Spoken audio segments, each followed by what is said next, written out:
Cela fait 3 heures que la télévision marocaine diffuse les versets du Coran. Il est 22h30. Le Maroc espère encore.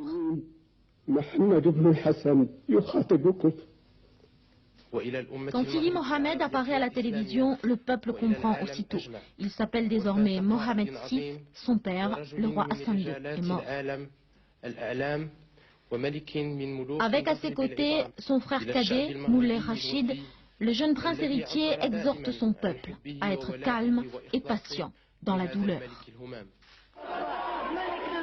Mais au Maroc, la douleur ne se mesure pas. Quelques minutes après l'annonce officielle, 3000 personnes se rassemblent devant l'enceinte fermée du palais royal de Rabat. À l'intérieur se trouve déjà la dépouille du roi Hassan II, et c'est pour crier sa gloire que durant de longues heures, ces hommes et ces femmes, le plus souvent d'origine modeste, ont récité les versets du Coran. Et pendant que Rabat devenait une ville déserte et recluse, entamant son deuil de 40 jours, le nouveau roi, Mohamed Ben Hassan, Mohamed, le fils d'Hassan, recevait dans son palais les dignitaires marocains. Toutes les personnalités les plus importantes du Maroc, qu'elles soient politiques, militaires, administratives ou économiques, viennent devant lui s'agenouiller et faire acte d'allégeance. Un défilé ininterrompu qui a duré toute la nuit et qui se poursuit encore ce matin. Invité d'honneur de la France le 14 juillet dernier, Hassan II semblait plutôt en forme. En fait, il souffrait déjà de problèmes pulmonaires, mais au Maroc, on ne parle pas des soucis de santé du roi. Descendant du prophète Mahomet, il a donné à son peuple l'image d'un homme invulnérable, protégé par Dieu depuis sa plus tendre enfance. Hassan II a en effet échappé aux attentats les plus spectaculaires. 10 juillet 71, 1200 cadets investissent le palais d'été de Skirat. Hassan II y donnait une réception pour son 42e anniversaire. Les soldats tirent dans la foule, il y a 200 morts. Le roi, retrouvé par les mutins, réussit à leur faire changer d'avis. Il expliquera plus tard comment il y est arrivé.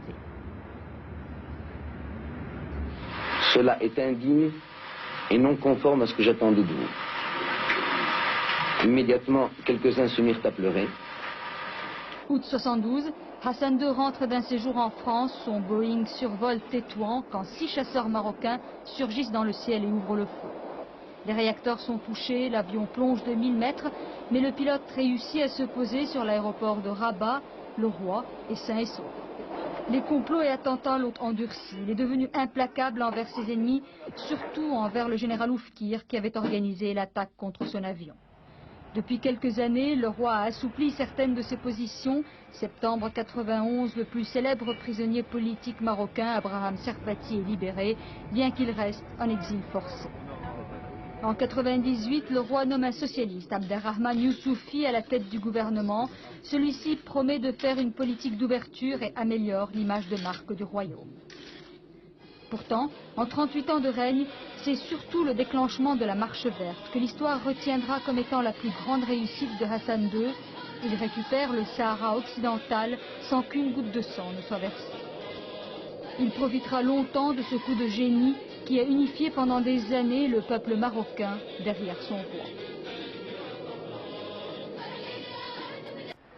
Michel Jobert, né au Maroc, ancien ministre des Affaires étrangères de Georges Pompidou, insiste sur ce qui caractérisait le mieux l'ancien souverain marocain. L'extrême attention au présent, le souci du futur et une prudence de sioux, si je puis dire.